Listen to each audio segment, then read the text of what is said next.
राक्षस हो। नींव डर और इज्जत पर टिकी होती है। तुम्हारा ब्रेन अब से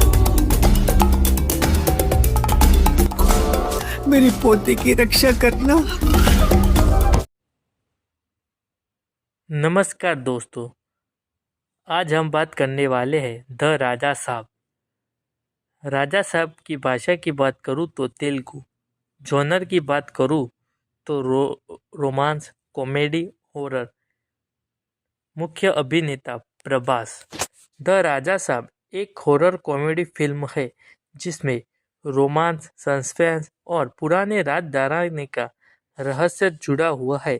फिल्म में हमें एक ऐसे शख्स की कहानी देखने को मिलती है जो अचानक एक पुरानी हवेली और राजसी विरासत का मालिक बन जाता है, लेकिन उसे नहीं पता कि उस विरासत के साथ एक खतरनाक श्राप भी जुड़ा है।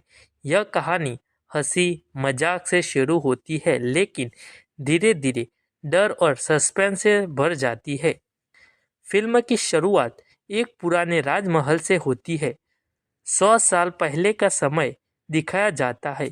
उस समय एक राजा था जिसने अपने स्वार्थ और घमंड में कई लोगों से साथ अन्याय किया। एक साधु ने उसे श्राप दिया था कि उसके वंश का अंतिम वारिस कभी चैन से नहीं जी पाएगा। फिर कहानी में वर्तमान समय में आती है। यहाँ हम मिलने राजा प्रभास से, जो एक साधारण लेकिन दिल का अच्छा इंसान है। वह पैसों के पीछे भागता है और जिंदगी को हल्के फुल्के अंदाज में जीता है। उसे अचानक पता चलता है कि वह एक पुराने राज घराने का आखिरी वारिस है। उसे एक विशाल महल और करोड़ों की संपत्ति मिलती है, लेकिन असली कहानी यहाँ से शुरू होती है। जब राजा उस हवेली में रहने जाता है तो उसे अजीब घटनाएं दिखाई देने लगती है। रात में कदमों की आवाज़, बंद दरवाजों का अपने आप खुलना, शीशे में किसी और का प्रतिबिंब, एक महिला की परछाई। शुरुआत में वह किसे मजाक समझता है, लेकिन धीरे धीरे उसे एहसास होता है कि महल में कोई आत्मा है। यह आत्मा उसी श्राप से जुड़ी होती है जो उसके पूर्वजों को मिला था। फिल्म में एक खूबसूरत लड़की की एंट्री होती है जो राजा के जिंदगी में प्यार लेकर आती है। दोनों के बीच हल्की फुल्की नोक जोक और कॉमेडी सीन दिखाए जाते हैं, लेकिन लड़की को भी हवेली में अजीब घटनाएं महसूस होने लगती है। धीरे धीरे पता चलता है कि उस आत्मा का इस लड़की से भी कोई कनेक्शन है। शायद वह उसी रानी की आत्मा है जिसे धोखा दिया गया था। इंटरवल से पहले एक बड़ा ट्विस्ट आता है। राजू को पता चलता है कि वह श्राप सच है। महल में जो आत्मा है वह बदला लेने आई है, लेकिन वह राजा को नुकसान क्यों नहीं पहुंचा रही। यह खुलासा होता है कि आत्मा असल में निर्दोष थी और उसे गलत तरीके से मारा गया था। राजा को अपने पूर्वजों की गलती सुधारनी होगी। तब क्लाइमैक्स की बात करूँ तो राजा श्राप थोड़े का फैसला होता है। एक तांत्रिक की मदद जी जाती है।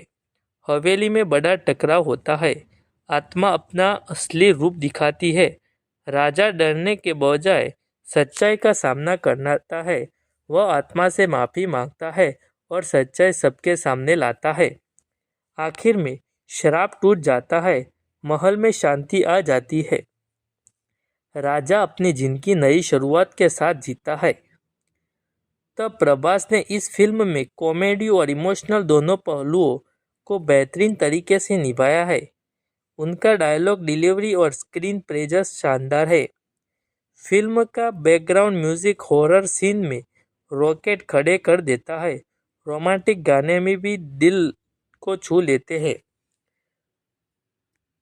रूटीन हॉरर और कॉमेडी का बैलेंस शानदार तरीके से किया है।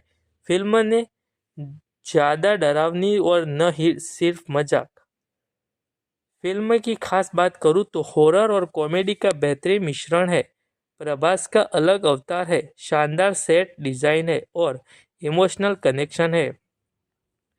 फिल्म सिखाती है कि पूर्वजों की गलतियों का परिणाम अगली पीढ़ी को भुगतना पड़ सकता है।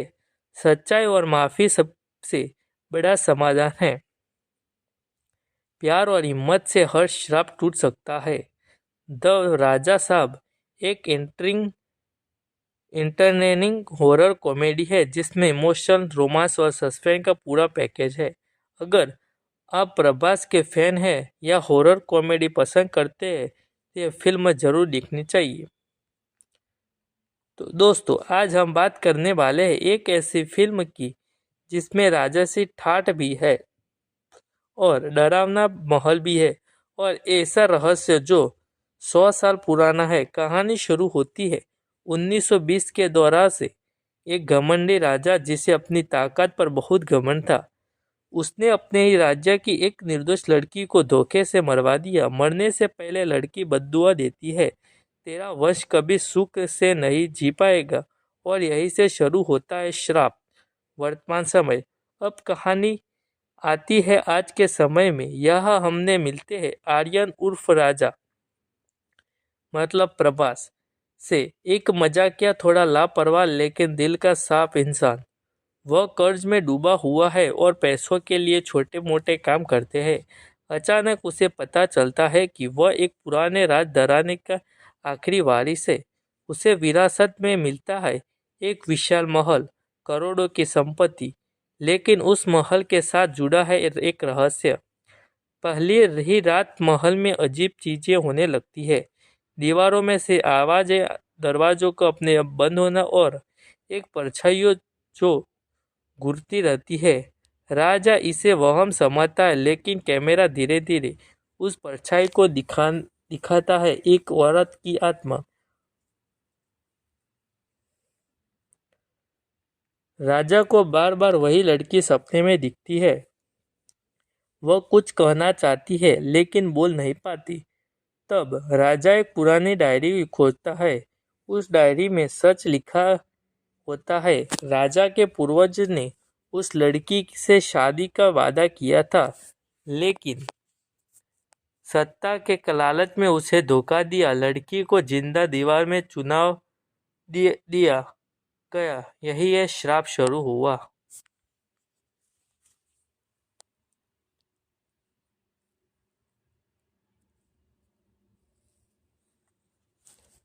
इस बीच एंट्री होती है फिल्म की हीरोइन की। वह एक ऐतिहासिक रिसर्च है और महल पर डॉक्यूमेंट्री बना रही है। दोनों के बीच हल्की फुल्की नोकझोंक, कॉमेडी और रोमांटिक सीन आते हैं, लेकिन लड़की को भी आत्मा दिखने लगती है। अब दोनों यकीन हो जाते हैं यह सिर्फ वहम नहीं है। आत्मा राजा को नुकसान नहीं पहुंचाती, बल्कि उसे एक गुप्त कमरे तक ले जाती है। वहाँ सच सामने आता है। आत्मा बदल नहीं, न्याय चाहती है। राजा फैसले करता है कि वह अपने पूर्वजों को भी गलती सुधरेगा। वह एक तांत्रिक को बुलाता है। तांत्रिक बताता है श्राप तभी टूटेगा जब सच सबके सामने आएगा और आत्मा को सम्मान मिलेगा। राजा महल में एक सार्वजनिक समारोह रखता है। वह सबके सामने अपने पूर्वज की गलती स्वीकार करता है। आत्मा प्रकट होती है। पूरा महल हिलने लगता है। तांत्रिक मंत्र पढ़ता है। आत्मा पहले गुस्से में आती है, लेकिन राजा माफी मांगता है। आत्मा का चेहरा शांत हो जाता है। धीरे धीरे वह रोशनी में बदल जाती है। श्राप खत्म होता है। महल में अब शांति। राजा और उसकी प्रेमिका साथ में नई जिंदगी शुरू करते हैं।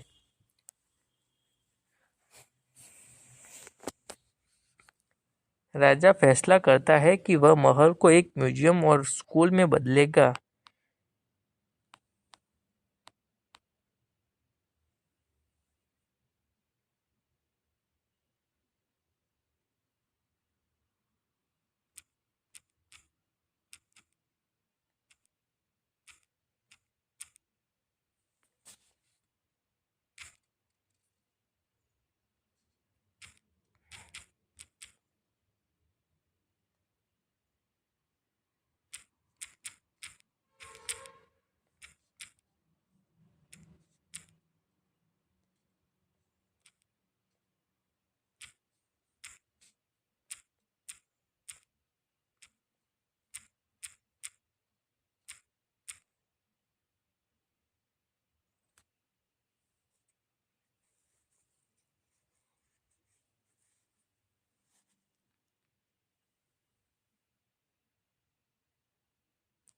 तो दोस्तों अब हम पहुंच चुके हैं फिल्म के सबसे अहम और इमोशनल हिस्से पर, द राजा साहब का अंतिम दृश्य।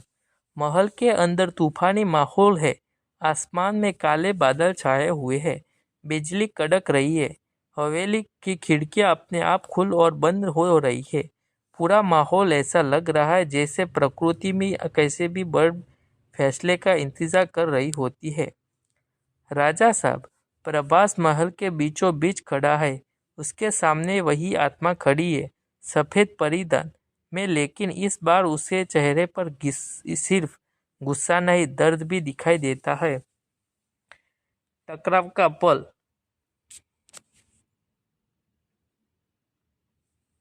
तांत्रिक आखिरी में मंत्र पढ़ रहा है। दीवारों पर लगी पुरानी तस्वीरें गिरने लगती है, झुंझमर और हिलने लगते हैं, जमीन कांपती है।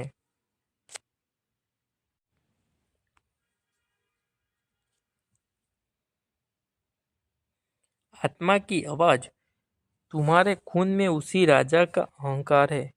राजा और जोर से जवाब देता है, नहीं, मेरे खून में उसकी गलती है, लेकिन मेरी आत्मा में उसका घमंड नहीं। यह डायलॉग पूरे क्लाइमैक्स का सबसे मजबूत पल बन जाता है। राजा सबके सामने घुटनों पर बैठ जाता है। वह जोर से कहता है, मेरे पूर्वज ने जो किया वह गलत था। मैं उसके लिए माफी मांगता हूँ। आज से यह महल उस अन्याय की याद नहीं, बल्कि न्याय की मिसाल बनेगा।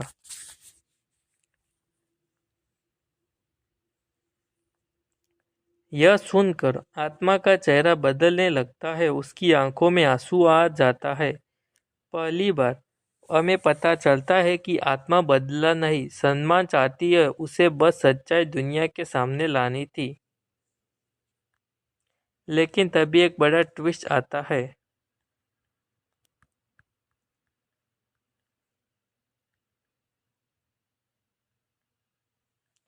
राज धराने का पुराना मैनेजर, जो असल में लालची और धोखेबाज होता है, सामने आता है।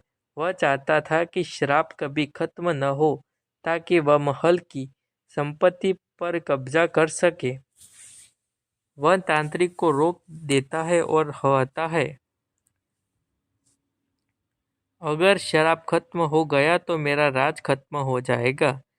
अब क्लाइमैक्स और भी खतरनाक हो जाता है। आत्मा गुस्से में उग्र लेती है। हवेली की दीवारें टूटने लगती है और आग लिपट जाती है। राजा अपनी जान की परवाह किए बिना आत्मा के सामने खड़ा हो जाता है। राजा कहता है, अगर मेरे मरने से तुम्हें शांति मिलती है तो मैं तैयार हूँ, लेकिन इस बार एक निर्दोष की जान नहीं जाए कि मैं अपनी इच्छा से यह बलिदान दूंगा। यह सुनकर आत्मा भी पूरी तरह शांत हो जाती है। वह समझ जाती है कि यह व्यक्ति अपने पूर्वज जैसा नहीं है। तांत्रिक दोबारा मंत्र पढ़ता है।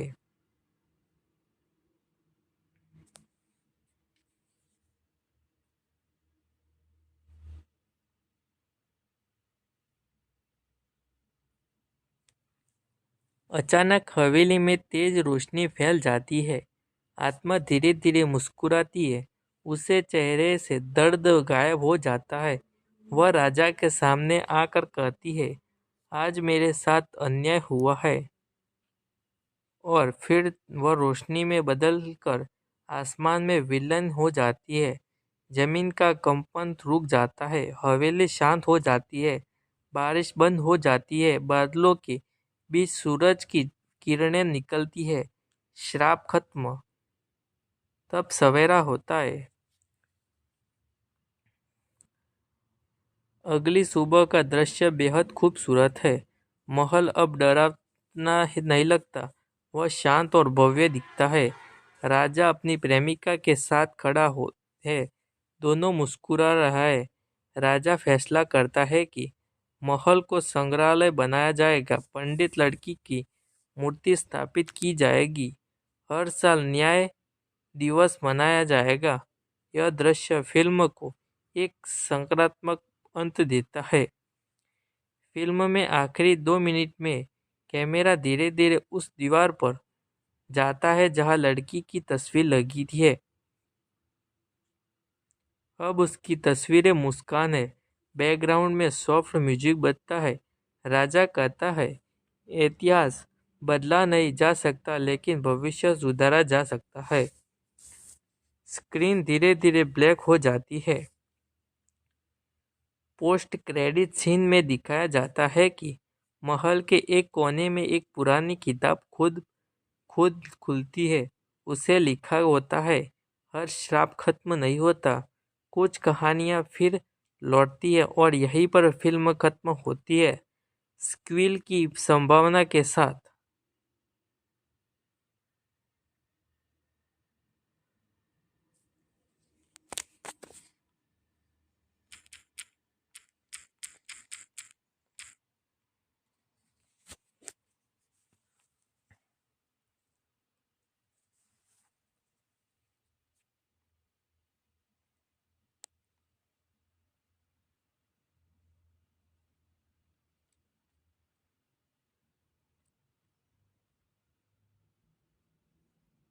अब हम मिलते हैं आर्यन से, जिसे एक चलकर लोग राजा साहब कहते हैं। वह एक साधारण युवक थे।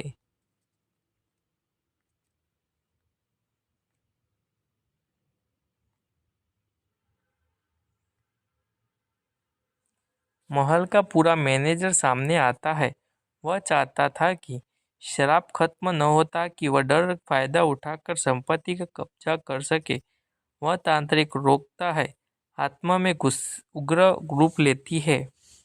राजा आगे बढ़ता है और मेरे खून में उसका पाप हो सकता है लेकिन मेरे दिल में उसका घमंड नहीं। वह घुटनों पर बैठकर माफी मांगता है। तांत्रिक अंतिम मंत्र पढ़ता है। महल रोशनी से भरा जाता है। आत्मा मुस्कुराती है। वह कहती है, आज मुझे न्याय मिला, और रोशनी में बदलकर गायब हो जाती है। अगली सुबह महल शांत है। राजा फैसला करता है, महल को संग्रहालय बनाया जाएगा। उसकी लड़की मूर्ति स्थापित होगी। हर साल न्याय दिवस मनाया जाएगा। आखिर डायलॉग, इतिहास बदला नहीं जा सकता लेकिन भविष्य सुधारा जा सकता है। Screen black. पोस्ट क्रेडिट में एक पुरानी किताब खुलती है। स्क्विल की झलक।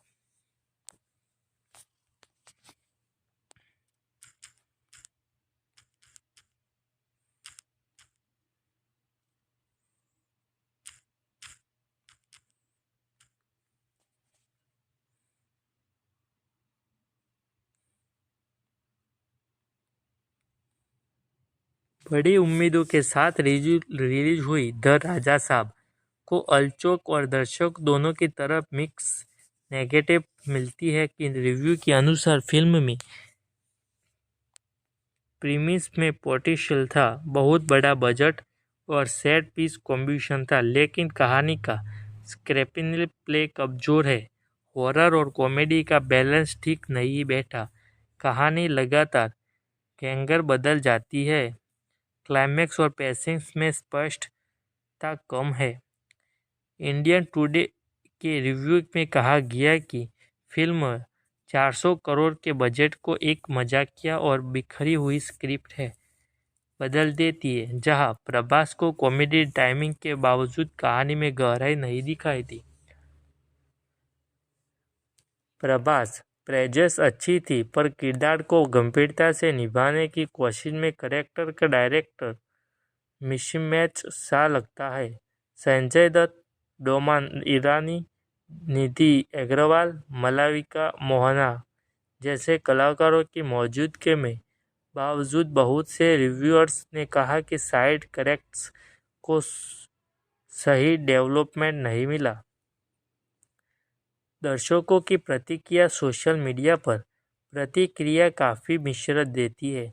कुछ दर्शकों ने कहा कि फिल्म कुछ सीन तक मज़ेदार लगी, लेकिन ज़्यादातर ने कहानी की पैकिंग, बेम्बल स्कैनिस और लंबी रन टाइम की आलोचना की।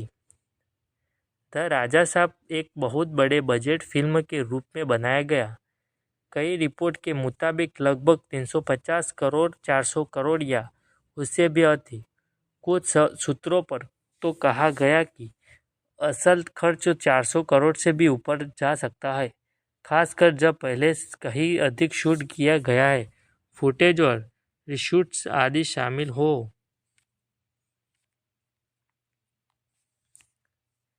इतना बड़ा बजट इसे प्रभास के करियर की सबसे महंगी फिल्म में से एक बनाता है।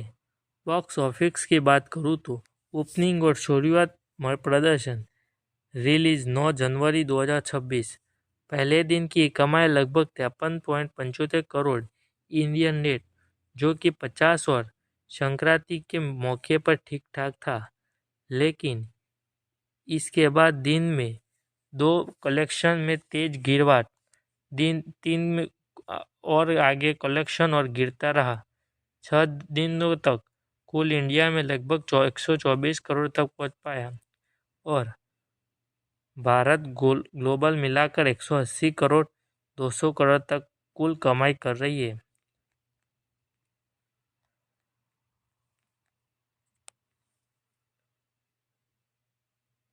द राजा साहब एक हाई बजट प्रोजेक्ट था जिसमें प्रभास और स्टार्स कास्ट के दम पर एक मजबूत धमाका होने की उम्मीद थी, लेकिन फिल्म में कमजोर स्क्रैप प्ले, इनकस्ट पैकिंग और ग्रेनेड मिक्स के कारण यह दर्शक को प्रभावित नहीं कर पाई। शुरुआत ओपनिंग के बावजूद दूसरे हफ्ते कलेक्शन तेज गिरावट के साथ दिखी और लगभग आधे बजट की कमाई भी नहीं हो पाई। चौक और दर्शकों दोनों ने फिल्म को मिक्स एंड टू रेटिंग दी। यही वजह है कि द राजा साहब बॉक्स ऑफिस पर फ्लॉप डिजास्टर साबित हुई। अगर आप चाहें तो सबसे बेस्ट यूट्यूब जिसमें शुरू से अंत तक पूरा कहानी पहले से लिखा हो,